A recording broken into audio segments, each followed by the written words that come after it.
Pertanyaan saya, Bapak selama menjadi orang Islam Jawa pernah nggak mendoakan kebaikan untuk orang tuanya, mendoakan ampunan untuk orang tua? Dan saat itu bapak saya menangis, karena selama masuk ke dalam Islam Jamaah tidak pernah mendoakan ampunan untuk kedua orang tuanya, karena memang dilarang. Jadi warga Islam Jamaah itu dilarang mendoakan ampunan untuk orang tuanya yang belum atau bukan Islam Jamaah. Bapak saya menangis. Padahal Pak, hukumnya itu mbah ini Islam. Karena syarat Islam itu nggak ada namanya biat, nggak ada harus punya imam, nggak ada syarat itu. Yang mengerjakan rukun Islam, syahadat, sholat, itu sudah Islam. Akhirnya bapak saya menangis, dan kalau memang begitu, saya yakin kamu ini nggak main-main. Bapak ikut kamu. Waktu itu saya langsung lega sekali. Ya Allah, kok hidayah itu alhamdulillah mudah diterima oleh bapak saya, oleh ibu saya.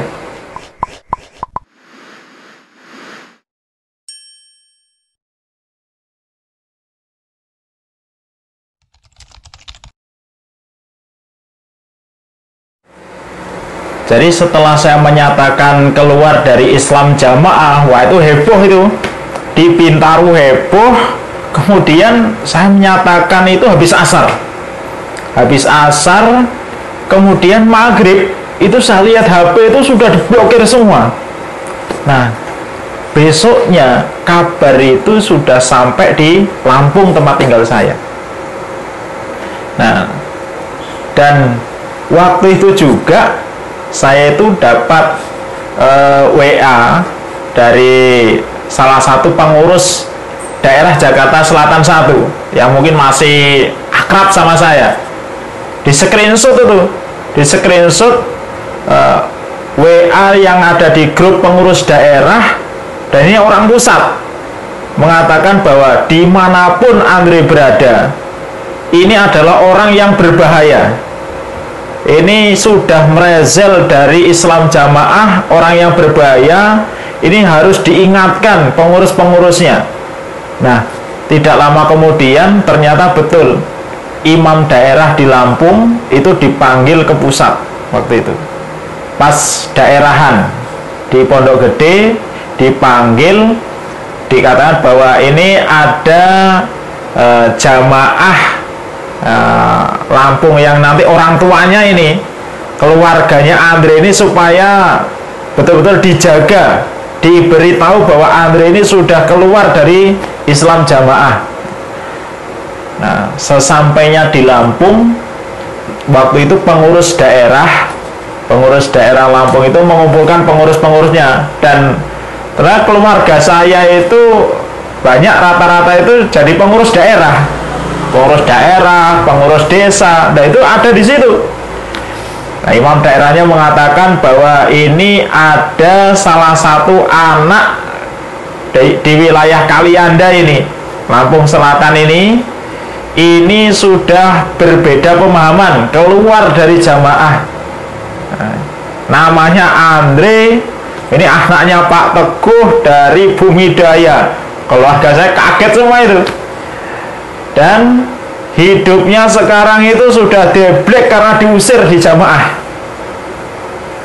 Nah, yang anehnya setelah itu yang tadinya keluarga saya itu kaget malah senyum-senyum, karena sudah tahu bahwa wah ini nggak deblek di sana. Justru Andri ketika setelah keluar itu dia punya usaha, sudah bisa mandiri. Tapi kabar di Lampung itu saya sudah diusir, kemudian hidup saya deblek, udah kemana-mana nggak ada pekerjaan. Itu kabar yang ada di Lampung.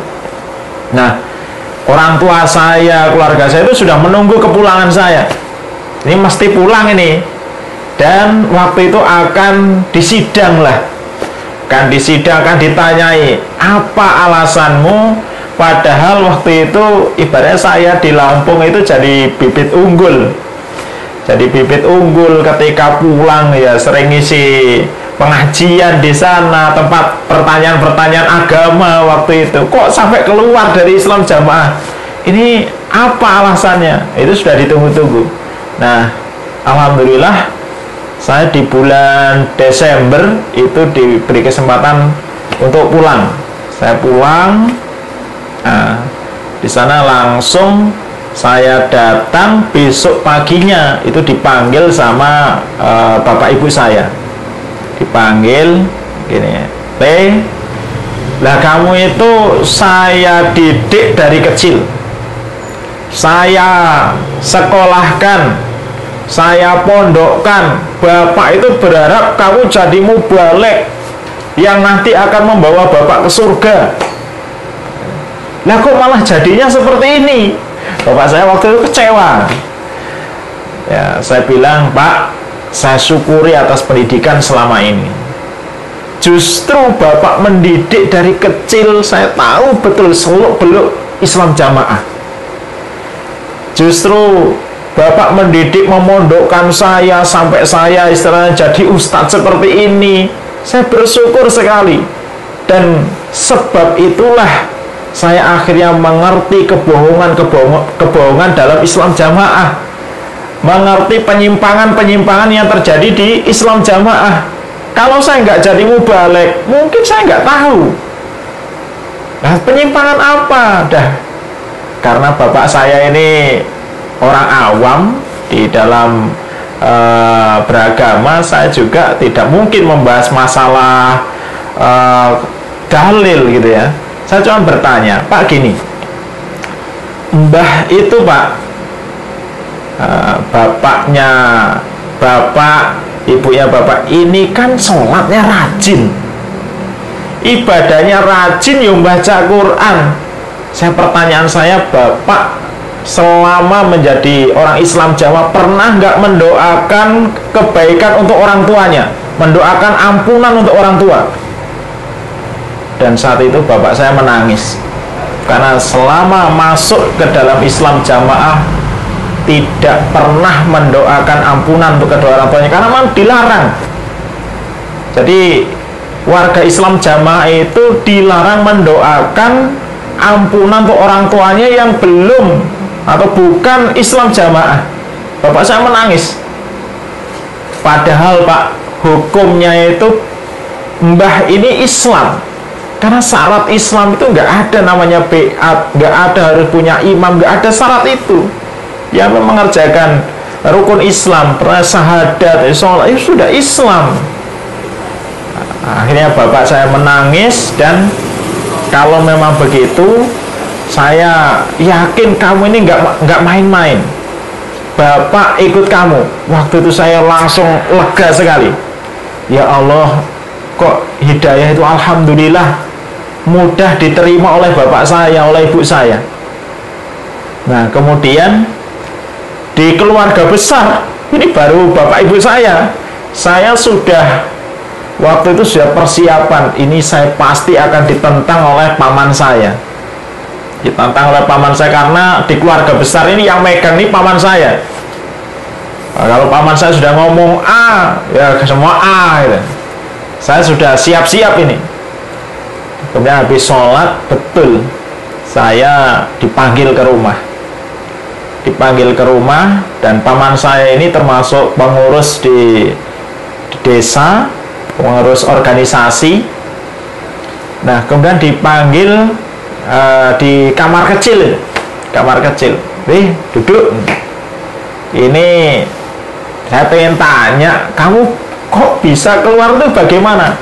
Hanya saya jelaskan masalah takfiri, saya nggak mau takfiri, masalah kebohongan keilmuan di dalam Islam Jamaah yang selama ini katanya mangkul musnad mutasil, bohong. Lah, yang saya kira paman saya itu akan menyerang saya, akan marah besar ke saya. Ternyata paman saya itu justru mengatakan, saya sudah ragu itu sejak lama pada Islam Jamaah. Itu buat rontok saya. Ya Allah, ini beneran ini. Bener kan? Saya sudah ragu dengan Islam Jamaah sudah lama. Tapi saya pendam. Karena waktu itu memang Andre saja yang diulamakan di sini, itu kok masih yakin banget waktu itu. dia masih megang itu. Lah kok setelah saya dinonaktifkan baru kita bercerita tentang kesalahan-kesalahan di Islam jamaah, penyimpangan-penyimpangan. Bahkan paman saya itu, saya sudah waleh, saya sudah bosan ketika disuruh berbohong untuk menjadi organisasi berbuat baik kepada aparat, padahal itu bohong. Itu saya sudah bosan itu. Hanya kita bercerita, alhamdulillah sekarang ini keluarga besar saya sudah keluar dari Islam jamaah. Saya sangat bersyukur. Dan alhamdulillah masjid yang dulu digunakan untuk kajian Islam jamaah juga sekarang alhamdulillah bisa digunakan untuk kajian sunnah. Jadi saya bersyukur sekali. Dan alhamdulillah ustadz-ustadz di sekitar wilayah di Lampung itu juga bisa datang ke sana. Saya sudah syukur pol. Alhamdulillah orang tua saya, keluarga besar saya juga dibimbing oleh ustadz-ustadz sunnah di sana. Alhamdulillah. Apa ada perlakuan yang kurang baik atau dipersekusi dari Islam jamaah setelah antum keluar? Ya. Jadi setelah saya keluar, kalau persekusi, perlakuan tidak baik itu ya pasti ada. Yang pertama tadi diblokir, semua diblokir, semua warga Islam jamaah tidak boleh membantu saya. Meskipun juga ada di Islam jamaah itu ya ada banyak orang-orang baik ya, orang-orang baik yang nggak mau mendengarkan ijtihad, tapi karena ketulusan hati, dorongan ini pernah ngajari saya, pernah jadi guru saya, mereka masih tetap mencuri-curi untuk membantu saya. Bahkan ada Agenia di Bintaro itu juga diam-diam itu malam-malam untuk bawain beras, itu tiap bulan bawain beras, dan itu nggak ketahuan. Dan alhamdulillah masih banyak orang-orang baik, tapi perlakuan dari yang lain, dari pengurus terutama itu luar biasa. Jadi masalah fitnah ya, saya difitnah macam-macam itu banyak sekali. Kemudian saya buka rumah makan ayam bakar itu, warga Islam jamaah itu tidak boleh, dilarang untuk membeli di warung saya. Nah kalau saya ya nggak apa-apa, nggak beli, yang lain juga masih banyak gitu ya. Nah yang anehnya lagi itu setelah dilarang, memang ada beberapa yang mungkin nggak mau dengan ijtihad itu datang ke warung, ya akhirnya juga dipanggil pengurus suruh tobat. Jadi macam-macam, banyak sekali. Sampai sekarang pun ada jamaah-jamaah itu yang masih datang ke warung meskipun sembunyi-sembunyi, itu ada. Nah pernah kejadian itu yang lucu itu ya, namanya dulu pernah menjadi siswa saya gitu ketika di pondok pesantren, itu datang ke warung, Mas saya pengen makan ayam bakarnya Mas Andri ini. Ya sudah, kamu mau makan di sini atau dibawa pulang? Wah, tak bungkus Mas, kalau di sini nanti kena potret nanti, karena katanya ini di warung saya itu banyak mata-matanya seliwer-seliwer di pakai motor itu. Nah, siapa yang makan di situ, lah pasti ketahuan oleh pengurus gitu. Nah, ini apa kamu nggak takut? Saya bilang kan, oh kamu mau makan di sini apa nggak takut sama pengurus? Ya lah mas, kalau umpama ketahuan ya gampang, tinggal tobat. Ini saya membuat, ya Allah sampai segininya. Terus yang penting mas, saya dibungkusin, yang penting jangan pakai ini sium, kotaknya jangan sium, pakai styrofoam aja. Oh iya. Dan itu bukan cuma 1-2 mahasiswa itu ya. Jadi sebenarnya banyak juga jamaah-jamaah itu yang nggak mau dengan ijtihad ya, nggak mau dengan ijtihad. Mereka lebih seneng ya dulu kita akrab ya, banyak akrab, dan sampai sekarang masih ada ibu-ibu, masih banyak yang datang ke warung. Saya ya bersama teman-teman itu kita waktu itu benar-benar memang keras untuk mendoktrin, karena memang dari pusat itu kita sebagai ujung tombak harus mendoktrin. Banyak orang-orang yang akhirnya yang tidak tahu tentang Islam Jamaah bisa masuk Islam Jamaah, dan ketika kita sudah keluar itu sangat menyesal, ya Allah, kenapa kok kita dulu sampai sebodoh itu gitu ya.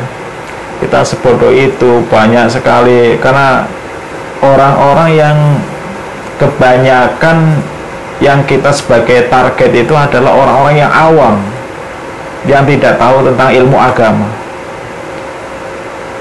tidak tahu ilmu agama, kemudian apalagi orang kaya ya. Karena kalau sudah dapat orang kaya, nah itu pengurus juga senang, karena uang yang akan masuk ke Islam Jamaah itu juga besar. Nah, setelah saya keluar dari Islam Jamaah, saya pernah dinasehati oleh Ustadz Ridho. Jadi saya pernah dinasehati bahwa yang dulu pernah saya lakukan itu adalah dosa jariyah, dosa yang terus mengalir kalau memang ini tidak segera ditobati. Nah, sebagai tobat, sebagai kafarah setelah ya menyesal, tidak akan diulangi, sudah mulai dari nol lagi, harus belajar ilmu yang banyak, dan kemudian saya juga harus mengajak yang sudah yang masih ada di dalam itu bagaimana supaya memahami agama Islam yang betul-betul murni, agama Islam yang memang rahmatan lil alamin itu bagaimana. Ini kewajiban dari saya untuk sebagai kafaroh lah. Sebagai kafaroh, saya dulu pernah mendoktrin. Siapa yang dulu pernah saya ajak untuk masuk, bagaimana sekarang saya ajak untuk keluar. Nah, ini sebagai kewajiban kita. Jadi pada warga Islam Jamaah yang masih ada, yang masih di dalam, semua saya yakin warga Islam Jamaah itu cuma satu niatnya, yaitu pengen masuk surga, selamat dari neraka. Cuman keliru masuknya. Nah, ini saya berharap bahwa saudara-saudara di Islam Jamaah, mari kita belajar ilmu yang benar. Dan kalau mengatakan bahwa saya sudah yakin kalau ini benar, sebenarnya mudah. Untuk mengatakan yakin ini benar perlu diuji. Ujilah kepada orang yang ahli. Jadi jangan hanya yakin kalau benar, pokoknya ngajinya enak, rukun, dibina, ya, diurusi betul-betul. Bukan itu. Tapi kebenarannya ini harus diuji pada ahlinya, yaitu pada ulama-ulama yang mumpuni. Dan untuk para mubalek, ustadz-ustadz, teman-teman ustadz yang ada di Islam Jamaah, saya berharap dari teman-teman ini menyadari kemampuannya, bahwa untuk menjadi ustadz, untuk menjadi penyampai, ini betul-betul harus menguasai terutama untuk bahasa Arab, kemudian fikih, akidahnya harus dikuasai betul. Dan waktu kita dulu di Islam Jamaah untuk menjadi ustadz itu tidak sama sekali ini nol putih, benar-benar tidak ada. Kita tidak pernah diajarkan tentang fikih, kita tidak diajarkan tentang akidah yang benar bagaimana. Ini maka para ustadz-ustadz Islam Jamaah, teman-teman ini, supaya menyadari bahwa teman-teman ini belum layak untuk bisa menjadi ustadz, karena memang belum mumpuni, belum memiliki kemampuan ke sana. Maka mari kita belajar lagi, belajar ke ustadz atau ke ulama-ulama yang benar.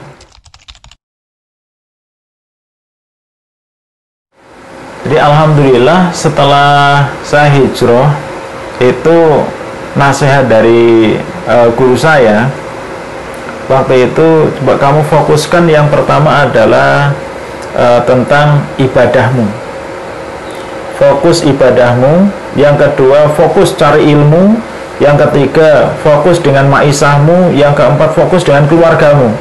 Coba kamu fokuskan itu.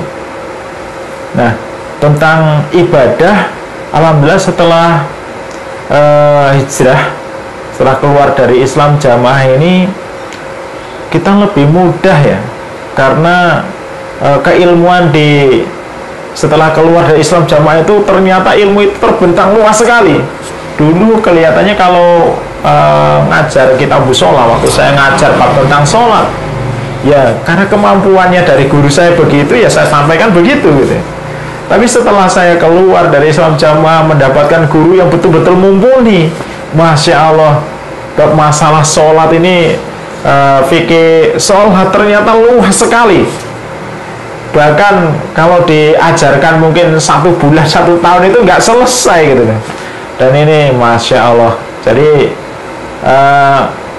tentang ibadah kita semakin jelas betul bahwa apalagi tentang masalah akidah ya, masalah akidah, ketergantungan kita kepada Allah, kita pasrah kepada Allah, tentang masalah rezeki, tentang masalah hidayah, itu pasrah betul pada Allah. Dan dulu saya tidak memiliki ini ketika saya menjadi ustadz di Islam Jamaah. Dulu waktu di dalam Islam Jamaah, saya yang mengajarkan ilmu itu fokus ke situ saja. Nah, sekarang lebih bagaimana hati saya kemudian bisa nyambung dengan Gusti Allah. Pasrahnya harus betul-betul, ikhlasnya harus betul-betul. Ini dituntut untuk itu. Bahkan kalau dulu ada ngaji ya, kalau ngaji di Islam Jamaah itu kan ada jadwalnya gitu ya, ada jadwal. Kalau nggak datang itu wah nggak enak sama pengurusnya, nanti di absen bagaimana. Nah kalau sekarang betul-betul dari hati kita, kalau kita butuh ilmu, kita ngaji. Jadi betul-betul keikhlasan untuk mencari ilmu itu muncul betul di hati. Kemudian dalam ibadah, kalau yang dulu di Islam Jamaah itu harus di masjid Islam Jamaah, mau sholat cari masjid Islam Jamaah. Kalau Jumatan apalagi, mending gak Jumatan mending gak Jumatan daripada Jumatan di tempat selain Islam Jamaah gitu ya. Tapi sekarang alhamdulillah masjidnya banyak sekali, masjid yang bisa kita gunakan untuk ibadah, untuk Jumatan, untuk sholat. Ternyata kita bisa di masjid mana-mana bisa. Dan ini sangat mudah sekali. Dan alhamdulillah ketika kita keluar dari Islam Jamaah, itu juga ustadz-ustadz di masjid-masjid itu juga menyambut kita dengan baik. Alhamdulillah sudah kembali ke Islam, dengan Islam rahmatan lil alamin, itu sudah mereka menyambut dengan hangat. Yang dulu saya pikir kalau saya keluar dari Islam Jamaah ini, wah saya akan hidupnya sendiri, terus saya nggak kenal siapa-siapa, nyari maisahnya bagaimana, dulu pikiran itu. Tapi setelah saya keluar itu ternyata tidak seperti yang saya bayangkan. Mereka menyambut hangat saya sholat, bahkan saya iktikaf ya. Iktikaf itu dipersilahkan betul oleh ustadznya, dibuka 24 jam di masjidnya. Dan alhamdulillah saya bersyukur sekali gitu ya. Nah, masalah keilmuan juga ternyata luas sekali, kita bisa belajar di sini, banyak sekali, apalagi di Bintaro. Di Bintaro yang saya dulu tahunya itu hanya Masjid As-Sunnah, tapi ternyata masjid di Bintaro banyak sekali. Dan bahkan kadang satu hari saja itu sampai bingung. Di sana wah ustadznya bagus, di sana ustadznya bagus, kajiannya bagus-bagus. Nah ini alhamdulillah. Baik, untuk teman-teman yang masih ada di Islam Jamaah ya, terutama untuk yang di Bintaro atau di mana saja lah, ini supaya jangan pernah untuk bosan berhenti untuk mencari ilmu.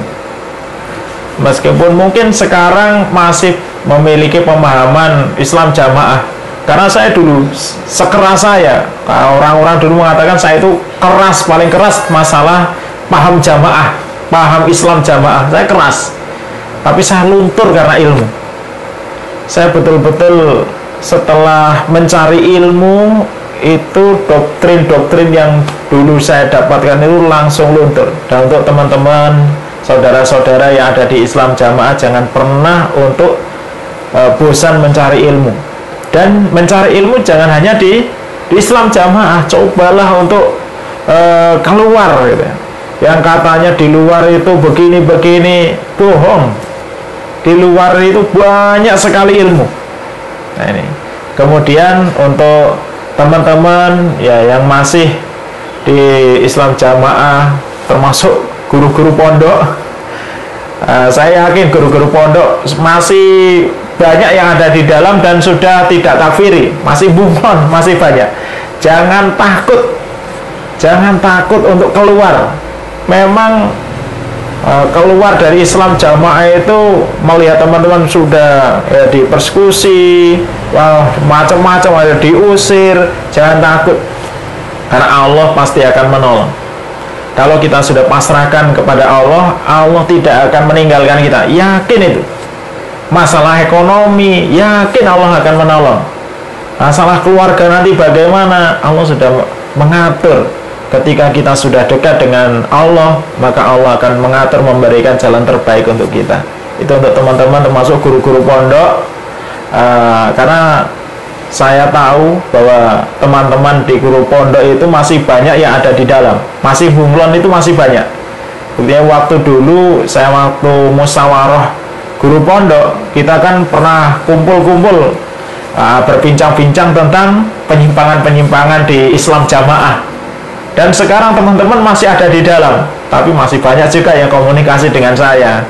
Dan ini teman-teman, ayolah beranikan diri untuk hijrah, karena Allah pasti akan menolong. Dan untuk teman-teman yang alhamdulillah di Qadar sudah bisa hijrah, sudah bisa keluar dari Islam jamaah, ini teruslah mencari ilmu dan juga minta bimbingan. Jangan lupa ini, minta bimbingan pada ustadz yang benar.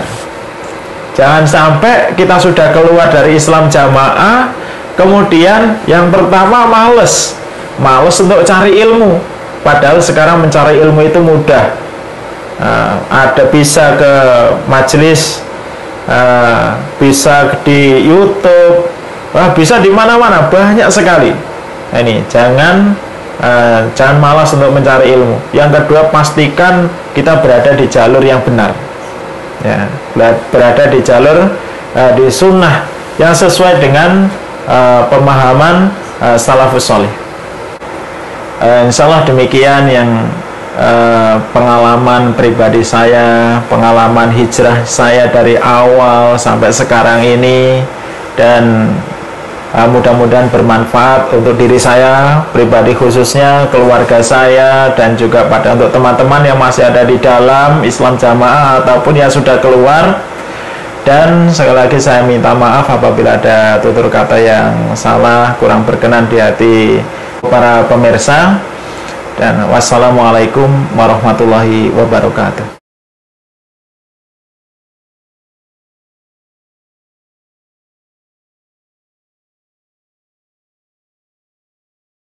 Di Masjid Islam Jamaah yang cuma berjarak 2 rumah dari rumah saya.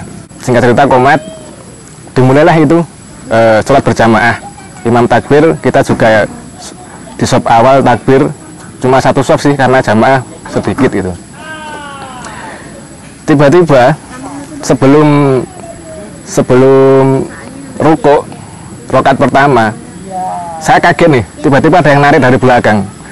Mungkin beliau ini ketinggalan gitu kan, anaknya masih muda, mungkin karena melihat saya yang udah keluar dari Islam jamaah seakan-akan pengkhianat gitu ya, udah bukan orang iman lagi, kok sholat di situ ngapain gitu. Akhirnya tiba-tiba beliau narik saya dari belakang, pundak saya ditarik, langsung didorong sampai keluar pintu. Karena memang jarak antara soft dengan pintu samping itu deket gitu, nggak jauh. Didorong, kaget saya, didorong tiba-tiba ditarik, didorong keluar pintu. Nggak cuma seperti itu, bahkan saya dipisuin, dimaki-maki gitu.